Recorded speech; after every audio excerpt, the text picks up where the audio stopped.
Hey there, how are you today? My name is Dana Damara. You've landed on Astrocast. Thank you so much for listening. This is your new moon Virgo forecast. It's kind of unbelievable to me that we are actually entering into Virgo season. I feel like we just got into Leo season, and here we are in Virgo. Moving into from fire to earth sign always feels quite refreshing to me, actually. But it could be because I have 5 planets in Virgo. So if you want to know, I'm going to give you a whole bunch of information about the new moon and different aspects. I'm going to give you a general broad stroke as to what's going on in the sky with this new moon. However, it's just general. If you look at your chart and you kind of put it up against your birth chart and you put it up against what's happening on the new moon, that's going to give you a more specific energy read as to what's going on for you personally, right? So if you go to myastrocast.com, I tell you about all the ways to read your chart and run your chart. And then when I do these recordings for you, they might make a little bit more sense. Okay, so now I'm going to move on.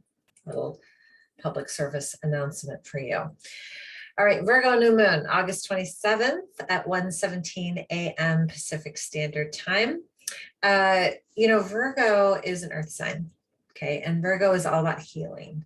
So we're moving into this energy that is, with this lunation, all about healing, all about healing from the inside out, all about acknowledging the path that we've traveled upon to get here, and really beginning to notice what is showing up in your life and how authentic it is to you and your purpose and your focus.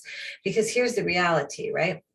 Whatever is going on in your life right now, it is because of the decisions that you made before this moment in time, right? So our decisions bring us to present moment.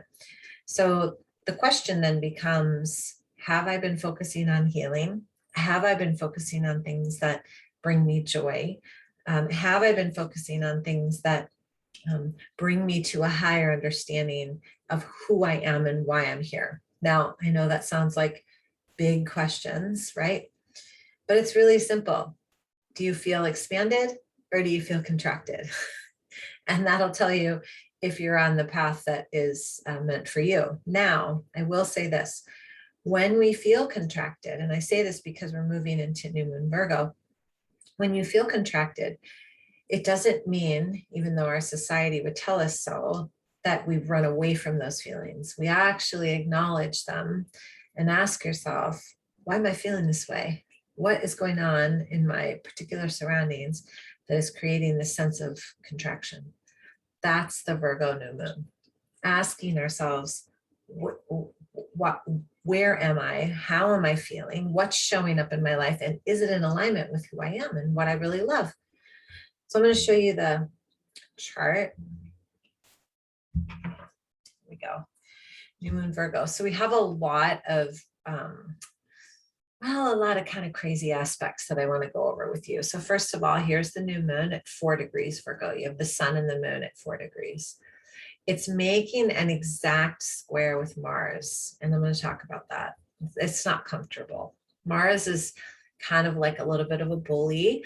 Mars is the initiator. Mars is going to want to push you into seeing your truth, understanding your truth, bringing you to your proper seat at the table or on your path. And if you're feeling any sort of like angst or pressure around that, best thing you can do is like move your body, get up and go and literally move your body through physical activity. The other thing that's happening here is we still have this energy up here with Uranus and the North Node still sitting there. Uranus and the North Node in the sign of Taurus.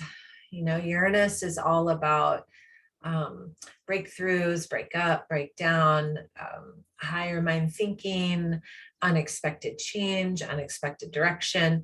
And it's just sitting there, like it just they won't move away from each other, the North Node and Uranus. And so the North Node is your forward motion karma, right? So it's all the things that you're setting up in your life and that are karmically created.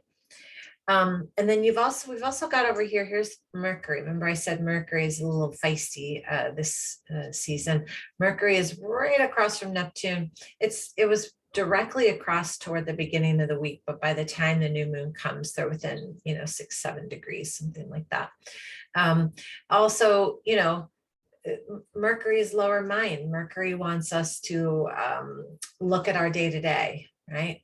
And then you have here, Mercury's creating a trine to Pluto, not exact, and a trine to Mars, which means that you've got another trine here, Mars to Pluto. So see that blue triangle, right?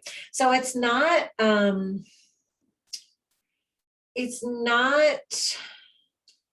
a negative new moon, but it is a new moon for you to pay attention to what it is that you're focusing on. Where are you putting your energy?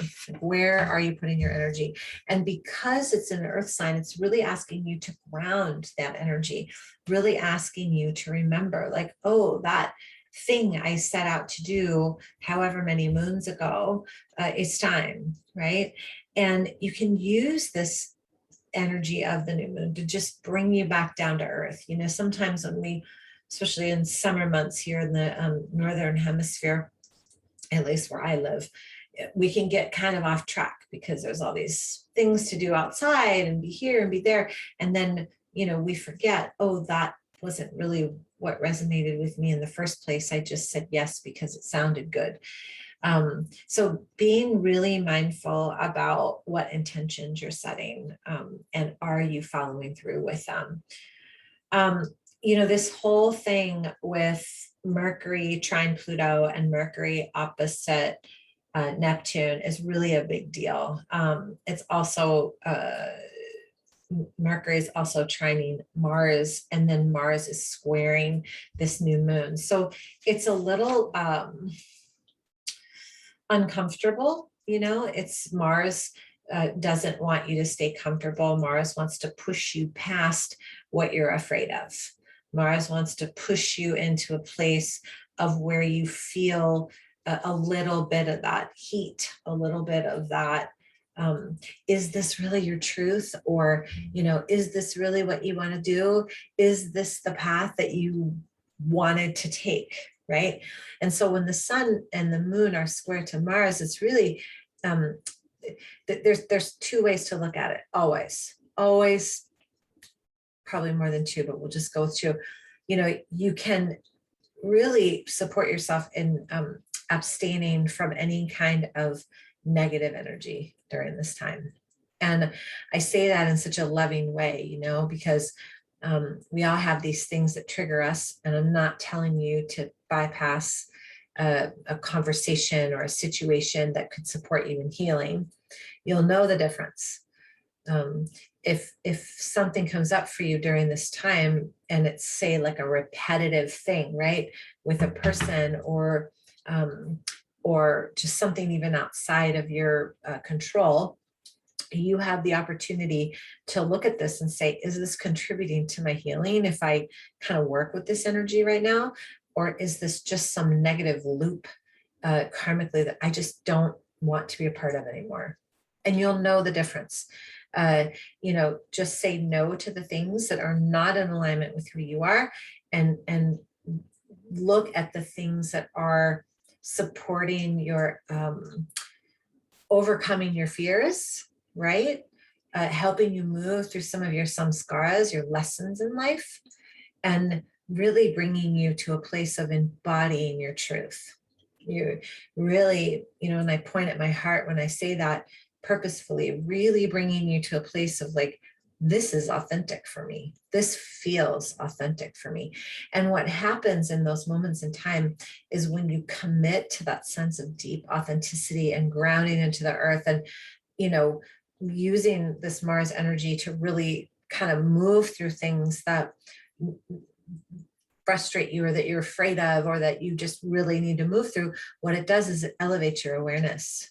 And so it's almost like you shed these layers of or masks of you know, who you used to be. And then the people, the situations, and the opportunities that are meant for your heart will just, they'll come to you, right? But it's in these moments when we're either reactive or we're reacting to external things that aren't really of our concern, but we feel the need to get involved for whatever reason. Know the difference. So this week, meditate, get out in nature. I know I say this every week because I want you to do that. Get out in nature, practice your yoga, do your exercise, do your things that will really support you in relieving any pent up fiery energy, because you could feel short with your patience. And just be mindful of who you're surrounding yourself with, right? Like, you know the people that are there to support you, and you know the people who are not. You know the things that you do in your life that support your awareness, and you know the things that you do that do not. Choose wisely.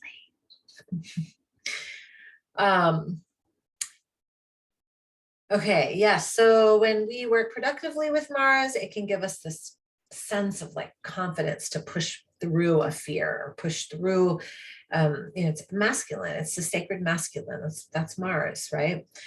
So set your intentions with this new moon. A really great guide for setting intentions for this new moon is asking yourself, what have I been afraid of? How can I move through that fear, right?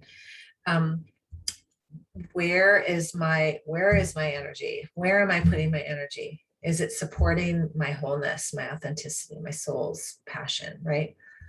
And then what in my life, or who, is really, what relationship or what habit or what thing that I do is no longer really necessary? And can I work this with this lunation to just begin to really let it go? And it's really about overcoming your fears, and it's overcoming it's pulling a thread of some sort of karmic loop that you've been in. That's really, and you look at Uranus sitting there with the North Node, all about movement forward. And Uranus is going to go into retrograde just before the new moon, a couple of days before the new moon. So you want to be aware of really yourself. Be aware of yourself. It's an interesting concept, isn't it? And then one more thing that happens toward the end of the week after the new moon, Venus squares Uranus, and it's opposite Saturn. So Venus is all about love, abundance, financial flow. When it squares Uranus, unexpected change in your finances, in your relationship, in your what you value. Maybe you even have like an epiphany of like your own value. I've had that before, where all of a sudden you're like, hey, wait a minute. hold up. So things will shift a little bit with Venus sitting there, maybe in an intimate relationship, or maybe just the way you view the world. And then having it be opposite Saturn. So Saturn is the timekeeper. Saturn is all about the time and responsibility, and really getting you to focus on what's next. So when these two create this energy together, Venus and Saturn, it's about focusing your awareness and your meticulous energy toward that which you truly desire, and that which really warms the heart. You won't, you really won't have the space, the time, the energy to for small talk. Saturn's going to say no more. No, you can't do that anymore. We're going to do this over here. So all of that energy coupled together is really allowing you to feel a sense of magnetism in your life. And I called out for the weekly forecast, authenticity. So let's make sure that we're magnetizing those people, places, instances, situations that are authentic to our heart. Don't mess around with anything else. All right, that's it. That's all I got. Happy new moon. Remember, you can go to myastrocast.com and you can take a look at your chart and how it kind of smashes up against to what's going on now and get even a deeper understanding as to how you can really work with this new moon. And if you need help with any of that, please feel free to reach out to me. I'm more than happy to support you. But if you go to myastrocast.com, I did create some videos that can help you get just this baseline understanding. Really helpful, really simple. All right, thank you so much. Have such a beautiful day. Happy new moon. Namaste.